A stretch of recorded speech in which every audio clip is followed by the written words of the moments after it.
Welcome once again sa tarang mga suking tigpaminaw, Lokop, Kabisayaan, Kamindanawan, sa ating mga kaibigan sa Luzon.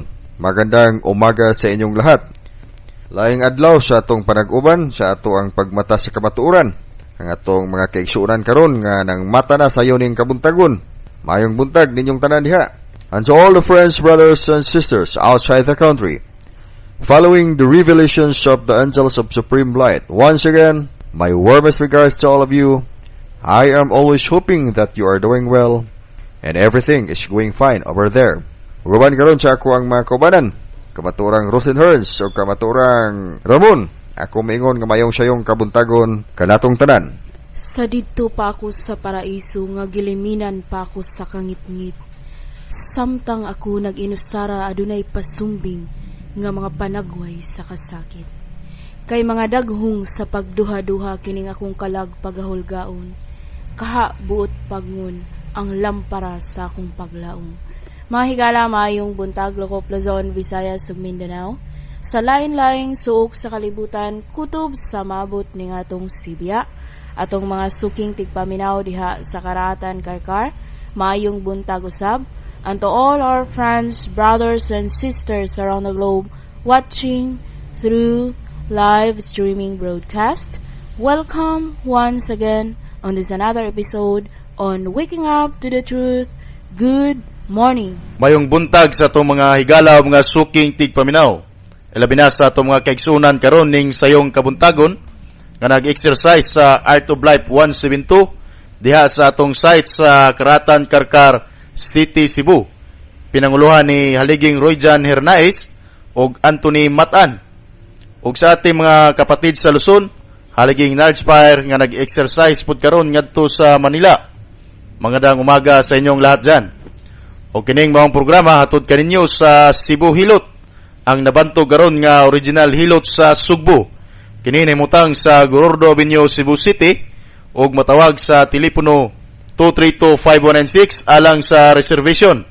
Abli kini sa matag adlaw alang sa paghatag kaninyo og mayong serbisyo.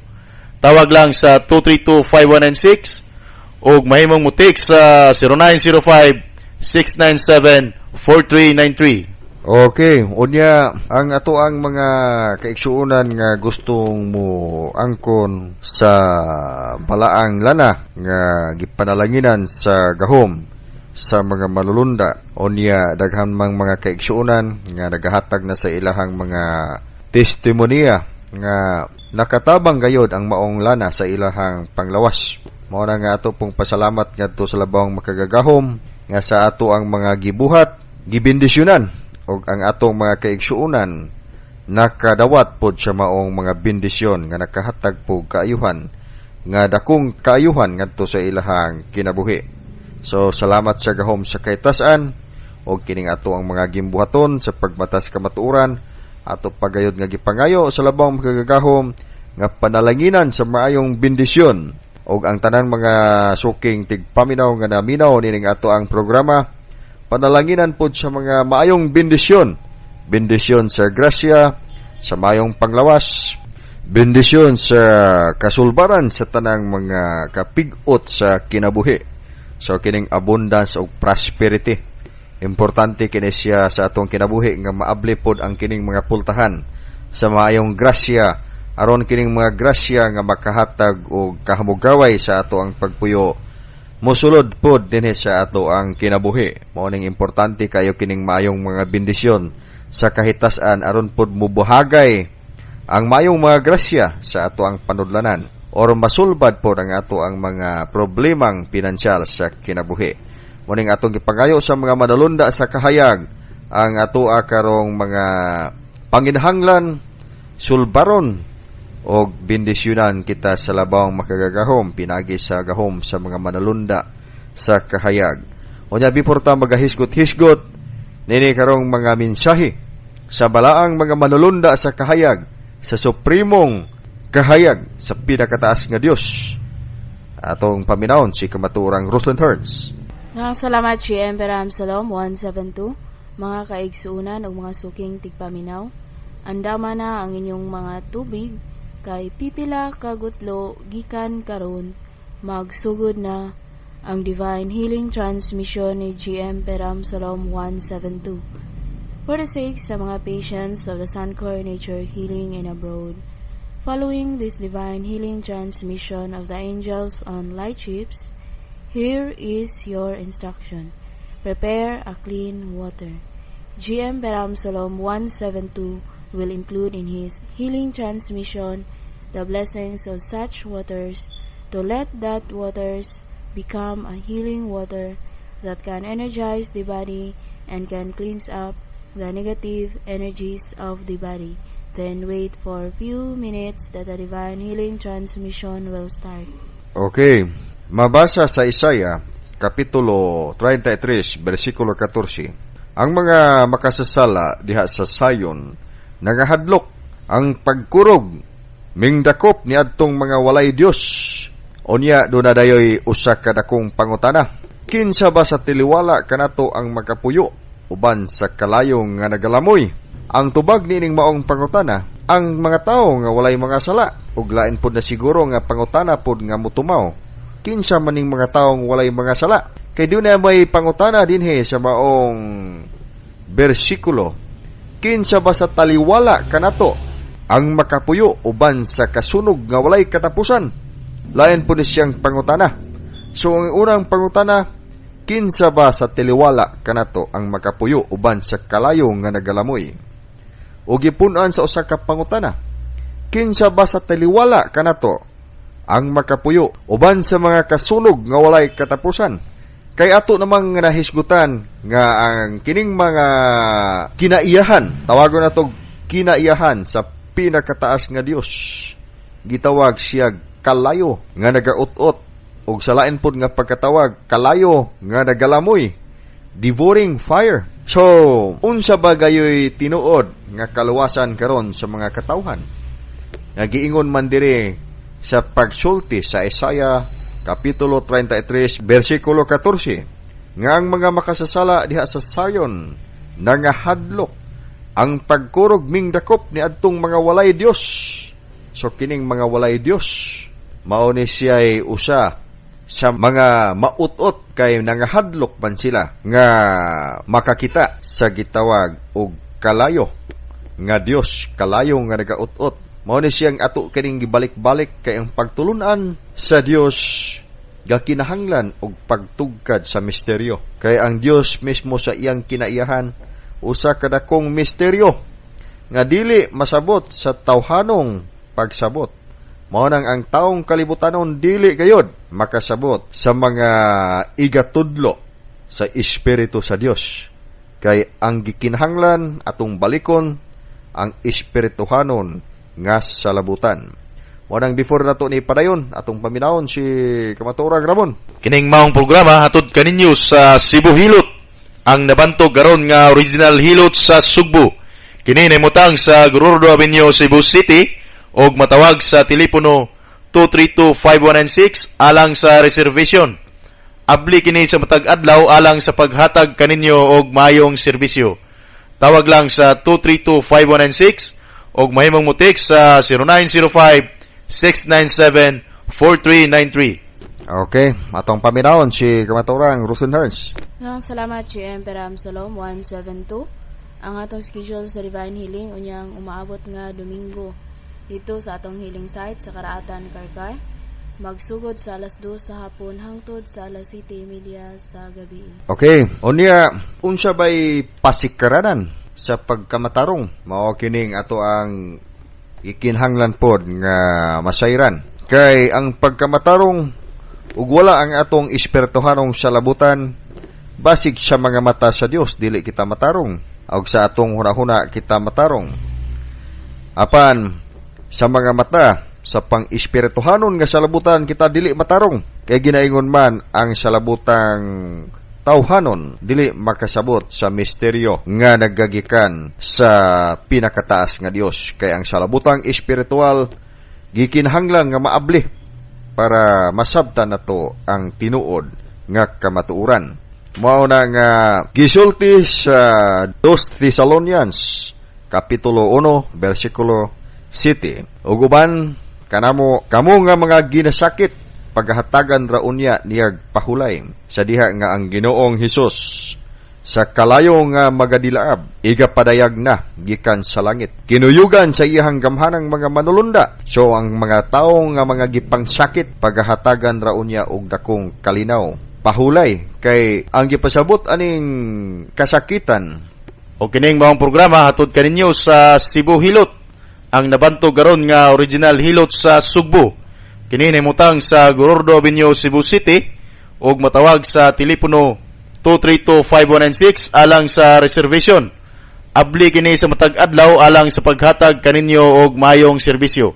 So, ang mga tao karon daghan mga nagbangutan sa dagkong mga kagulanan, sa dagkong mga kasakit. So, ano sa man kita makapahulay sa ato ang mga kasakitan sa kinabuhi sa panahon na nga igahatag ang pahulay sa panahon nga diha nga ang Ginoong Hesus sa kalayo magadilaab igapadayag na gikan sa langit, kinuyugan sa iyang mga gamhanang mga manulunda. Mao nang usa ka dakong pangutana nga andam na ba kita nga makaila sa pagbalik sa Ginoong Kristo Hesus nga og wala pa mapukaw ang atong espirituhanong salabutan, nagatuyok-tuyok pa sa tawhanon nga mga pagsabot. So ang atong mga tawhanong pagsabot magasalikway sa espirituhanong mga kamatuoran. Dili gayud makaila sa tinuod nga Kristo sa panahon nga siya mobalik na. Kay ang igatudlo sa balaang espiritu sa Dios iya man nga isalikway. Mao na nga pasukaranan sa kamatuoran sa Dios ug ang pasukaranan sa pagkamatarong mao pod ang kining gitawag og pagkamakiangayon nga gisulti sa Salmo kapitulo 97 bersikulo 2 nga ang mga panganod ug ang kangitngit mao'y nagalibot kaniya. Pagkamatarong ug hustisya mao ang patukuranan sa ihang trono. Ang gingharian sa Dios ang pasukaranan mao ang pagkamatarong, mao ang hustisya pagkamakiangayon. Mao ni ang tubag sa mga tawo nga mga maut-ot ug mga mahadlok sa pagbalik sa tinuod nga Dios nga nagdilaab sa kalayo. Ang tawo nga dili makaingayon, ang tawo nga mga dautan walay mga Dios ug wala mo yukbo sa pinakataas nga gahom sa Dios. Sa laktod nga pagkaistorya wala magadawat sa tukma nga kamatuoran. Unsa man ning gitawag na tukma nga kamatuoran? Ang kamatuoran nga dunay pagkaamgo, walay kulang, walay sobra, kundi insakto ra gayod, haom sa tinuod nga buhat, haom sa tinuod nga pagsalig ug pagtuo. Mao ning atong giingon nga ang kamatuoran madayag sa buhat, ang buhat nga dunay kamatuoran tino og madayag gayod sa buhat. Mao na nga ang pagpadayag karon sa mga manulunda sa kahayag pagtulunan nga ato ang palawman ang atong kaugalingon kay ang misteryo sa kinabuhi nagapahipi sa matag usa apan ang tawhanong kaalam dili takos uyamot nga makaapas sa mga misteryo sa kinabuhi. Mao bitong ang mga pagtulunan nga mga pang-espiritual daghan ang mga tawo nga nakasaksig misteryo og nikuyog sa mga pagtulunang espiritual. Apan unsa may ipasabot dining misteryo nga dili man kini masabot sa tawhanon nga kaalam. Og ang tubag po niini dili man kini masabot sa tawhanong kaalam. Ang pagsalig ug ang pagtuo mao po'y nakapaabli sa salabutan sa kasing-kasing sa tawo nga motuo og misteryo. Apan kana dili igo og dili nato makabot ang tinuod nga pagkaamgo. Kay ang pagkaamgo nga maabot sa usa ka tawo mao'y gitawag og spiritual maturity, self-realization. May ang dalan sa iyahang pagkahinog ngadto sa tinuod nga kamatuoran. Samtang ang usa ka misteryo nagapalibot sa usa ka kinabuhi sa tao, magapabilin nga misteryo so nagapasabot nga ang pagkaamgo wala pa mohinog sa usa ka tao. Apan kung ang pagkaamgo sa usa ka tawo sa tinuod nga misteryo sa iyang kinabuhi na hinog na, so doon na siya pagkaamgo sa iyang tinuod nga kinabuhi. Doon na siya tinuod nga tubag ug asa man siya mo padulong sa iyang kinabuhi. Manang usa kadakong pangutana sa kinabuhi, asa man ka mo padulong, asa man ka mo punta sa imong kinabuhi. Mayon ang tubag sa mga katawhan, mayon sa kahayag. Unsa man nga klase sa kahayag nga imong padulngan nga sa esoteric nga pagtulunan, sa pagtulon ang pang-espiritual, adunay sobra sa 80 ka klaseng kalayo. Mao nang dunay kalayo nga ingon nga murag dila nga kalayo nga nagapatong ngadto sa babaw sa mga tao. Unya ang mga tao nakonsyaran sa espiritu ug nagapamulong og mga nagkalaing-laing mga pinulungan sumala sa gisulti sa espiritu. Unya do na po'y kalayo nga giingon devouring fire, kalayo nga nagautot. So unsa man ay tinuod nga kahulugan sa misteryo ug wala ang tinuod nga pagkaamgo. Mo nang atong gibalik-balik ang kasuguan sa Dios nga kita magmaalamon. Maabli ang atong espirituhanong salabutan sa espirituhanong mga butang.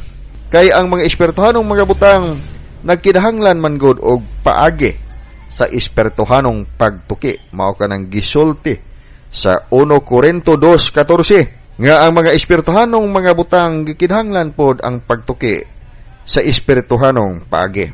Mao nang ang espirituhanong paagi mao'y gikinahanglan nato karon nga tun-an unsay espirituhanon nga mga pamaagi aron maabli ang atong espirituhanon pod nga salabutan. Morning dinhi sa pagmatas kamatuoran atong gidala ang mga mensahe sa mga manulunda sa kahayag aron atong ipaambit ngadto sa mga katawhan nga nangita og tinuod nga kahayag sa kinabuhi. Mao ning sa kadaghang mga pagsulay sa kinabuhi ato pod nga gidasig ang atong mga kaigsuonan, mga kahigalaan nga dili gayod magpapilde sa mga pagsulay sa kinabuhi kay mao kanay giingon ni Ginoong Kristo Hesus nga og duna lang kay pagsalig imong mairog ang usa ka dakong bungtod. So ang bungtod nagasimbolo og dakong pagsulay sa kinabuhi. Mao na siya nga ang paglaom tagaan natog kinabuhi ug ang atong kinabuhi mapuno sa paglaom. Padayon kita sa atong lakaw ngadto sa katin-awan sa mga misteryo nga nagapahipi sa atong kinabuhi hantod makab-ot ang tinuod nga pagkaamgo. Mao nang ilawom sa dagkong mga panganod, ilawom sa dagkong mga dagom, adunay sakto nga kahayag. Mao nang dili gayon magpawala sa mga paglaom ang ato ang mga kaigsuonan nga dunay daghang mga kabug-at sa pagsulay nga gihambin sa kinabuhi.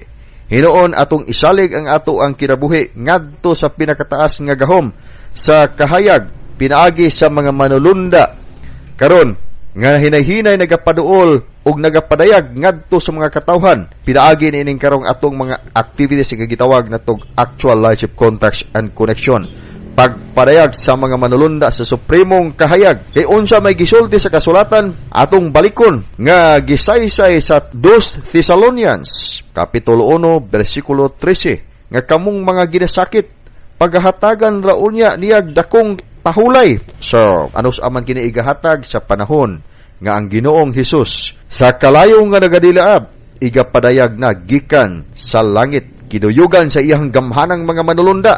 Onya dili lang sa nato kalimtan ang gisulti sa Salmo kapitulo 97 bersikulo 3. Ang kalayo nagalakaw sa unahan niya ug nagasunog sa iyang mga kabatok nga nagalibot. So nagasunog sa iyang mga kabatok nga nagalibot. Mao na nga sa kadaghang mga pagsulay sa kinabuhi nga inyong mahiiguman ug ana lang ang inyong pagsalig sa gahom sa kahitasan. Nagaingon ang Dios nga ang kalayo nagalakaw sa unahan niya ug nagasunog sa iyang mga kabatok. Kini gipasabot nga ang inyong mga kaaway sa kinabuhi nga nagasulay sa inyong kinabuhi nagawagtang sa inyong kalinaw, nagawagtang sa inyong kalipay. Pagkasunugon ka na sa Dios kay ang kalayo nagalakaw sa unahan niya. Manang pagpasilong ngadto sa landong sa labing taas sa panahon sa kalisdanan bisag usa ka lugas nga buhok walay matangtang sa inyong ulo. Ang pagsalig lang ang gikinahanglan. Kinahanglang magasalig sa pinakatinuod nga kahayag ug asa man kining pinakatinuod nga kahayag atong paminawon ang sulti sa balang espiritu. Kay unsay gisulti sa balang espiritu, baliko na to ang gisulti sa binadayag 2:17. Ang adunay igdulongog kinahanglang magapatalingog sa sulti sa espiritu ngadto sa iglesia aron ang magbadaogon paghahatagan sa mana nga tinaguan. So ang mana nga tinaguan bahandi nga tinaguan. Ug unsa po'y giingon diha sa kasulatan sa pinadayag 1:7, tan-awa siya ang malabot diha sa mga panganod ug makita siya sa daghang mga katawhan. Ug sa Mateo 24 bersikulo 7, sama sa kilat gikan sa silangan mahimong lahos ngadto sa kasadpan. So makita sa daghang mga katawhan. So makita sa daghang mga katawhan ug aduna na unyay mga timailhan nga makita diha sa langit ug ang mga kanasuran makasinati ug mga kadagkong kagulanan og moabot ang Dios diha sa mga panganod uban sa iyang mga manulunda uban sa gahom og dakong himaya. Nagapasabot nga ang pagpadayag karon sa mga manulunda katumanan sa gisulti sa kasulatan nga mga manulunda karon sa kahayag maoy timailhan sa pagpamulong ni Kristo sa panahon nga adtong mga panahon nga gipangutana siya sa iyang mga tinun-an unsa may timailhan na unya sa katapusan sa panahon. So ang ginaingon katapusan sa panahon mao nang importante nga magapatalinghog ang mga katawhan sa mga sulti sa Espiritu Santo aron masayod sa tinuod nga kamatuoran og dili malinglas sa mga malimbungong espiritu. Kay gisaysay sa 1 Timoteo kapitulo 4 bersikulo 1 nga sa kaulahiayng mga adlaw daghan ang mubiya gikan sa pagtuo tungod sa ilang pagtagad sa mga malimbungong espiritu o sa mga tuluuhan sa yawa. So kinsa man kining mga malimbungong espiritu o sa mga tuluuhan nga iya sa yawa. So ang mga pagtulunan nga giingon ni Kristo sa iyang panahon, sa panahon nga siya taliabot, daghan ang muanhi nga magadala sa iyang ngalan, magapangangkon nga sila si Kristo, magahimog mga milagro aron sa pagpahisalaag sa mga katawhan bisan pagani sa mga pinili. Kay klaro man nga sa pagbalik ni Ginoong Kristo Hesus, magabalik siya diha sa mga panganod. Giingon sa pinadayag 1:7, tanawa siya umalabot diha sa mga panganod. Ug sa Mateo 24 kapitulo 30, makita siya diha sa mga panganod uban sa gahom og dakong himaya uban sa mga manulunda. So klaro og tataw ang gikinahanglan lang ang ato karong pagpatilinghog sa mga gitudlo sa espiritu. Kay ang balang espiritu nagapanudlo og ang atong pagpamati sa mga tingog sa balang espiritu adapod sa pag-abli sa atong kasing-kasing og sa salabutan sa espirituhanong katakos nga dili kini nato makaplagan ug dili ta mo pasilong ngadto sa tinuod nga pagtulunan. Kay dunay mga pagtulunan nga sanga, dunay say mga pagtulunan nga punuan. So kining ato karong pagtulunan nagapadayag sa punuan. Unsa man kining punuan sa tinuod nga pagtulunan. Ang pinakataas nga pagtulunan nga mao ang supremong pagtulunan nga gipanguluhan ni Ginoong Kristo Hesus sa iyang super light nga kahayag. So unsa man kining super light nga kahayag? Kay unsa man kining gipasabot nga punuan nga pagtulunan. Ang gipasabot niini mao kining pagtulunan nga ang punuan sa kinaadman tinuod nga magtutudlo nga mao si Ginoong Kristo Hesus sa iyang tinuod nga kinaiyahan. Unsa may tinuod nga kinaiyahan sa Dios ni Ginoong Kristo Hesus, ang tinuod niyang kinaiyahan nga supremong kahayag, super light nature. So sa iyang pagbalik uban sa iyang mga manulundang gamhanan, kay iya naman nga gipadala ang mga espiritong magasulti sa kamatuoran. Mao kanang giingon nga espiritong manlalaban nga magatug-an sa kamatuoran, magatudlo sa kamatuoran. So tataw nga ang pagpadayag karon sa mga manulunda sa kahayag mo'y katumanan sa pagpamulong ni Ginoong Kristo Hesus sa panahon nga taliabot na ang katapusan sa panahon o sa panahon pod nga siya magabalik. Kaya ang Dios sa langit magahimo maggingharian. Daniel 2:44, ang Dios sa langit magahimo gingharian. Kanang maong gingharian nga giingon, magalungtad hangtod sa kahangturan. Okay, kamaturang Rosenherz. Salamat GM Beram Salom 172. Ang atong naandan nga mga gimbuhaton sa pagpapiskay sa lawas, pagpukaw sa mga limpulos sa kusog sa lawas, matag adlaw dito sa atong healing site sa Karatan, Karkar. O karon niabot ang oras sa ato ang panaghiusa. Atong ablihan ang ato ang kasing-kasing ug hangyoon ko na pod ang gamhanang mga manulunda sa pinakataas nga Dios nga bendisyonan ang matag-usa kaninyo, matag-usa kanato nga ni-connect nining Divine Healing Transmission ug mamaayo kamo sa inyong tagsa-tagsa ka mga sakit sa lawas. Karon magsugod ang ato ang Divine Healing Transmission. Ibutang ang inyong walang kamot sa duga ug ipiyong ang inyong mga mata. Ang inyong tuong kamot iisa sa kahitas. Sa ngalan sa gahom sa kahitas. Ang tanang mga tao nga ni-connect nining atong Divine Healing Transmission karon makadawat og Divine Healing Connection. Pinaagi sa gahom sa mga manalunda sa kahayag. ikaw nga nag-aabli sa imong kasing-kasing ug sa labutan, makadawat og divine healing sa kahitasan. Ang tanang klaseng mga sakit sa lawas, mamaayo, ang tanang klaseng mga problema sa kinabuhi, mahatagan ug kasulbaran. Sa ngalan sa gahom sa kahitasan, sa ngalan sa gahom sa kahitasan, ang tanang mga may balatian, mamaayo, ang tanang mga may problema sa kinabuhi, mahatagan ug kasulbaran. Sa ngalan sa gahom sa kahitasan, ang tanang klaseng mga sakit nga may negatibong koneksyon, mahinluan. Tanang klaseng mga sakit nga nakahatag og kahasol sa lawas ug kalag sa tao, mamaayo. Sa ngalan sa gahom sa kahitasan, pinaagi sa mga manulunda sa kahayag, ikaw nga nag-aabli sa imuhang kasing-kasing, mamaayo. O karon ako usab nga gipanalanginan ang inyuhang mga tubig.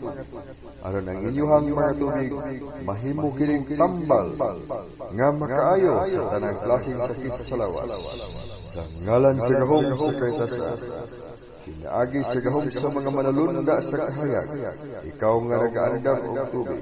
Ang inyuhang tubig karon panalanginan sa gahom sa kahitasan, aron ang inyuhang tubig mahimo kining tambal nga muayo sa tanang klaseng mga sakit sa lawas. Sa ngalan sa gahom sa kahitasan, ang inyuhang mga tubig mamahimong tambal. O karon ang inyuhang tubig makaayo. And to all the friends, brothers and sisters outside the country, let us start with our divine healing transmission of the angels of Supreme Light Union. Put your left hand at your heart center and raise your right hand to the heavens. By the power of the angels of the Supreme Light, all people connecting with this divine healing transmission will receive a healing connection from the angels of the Supreme Light.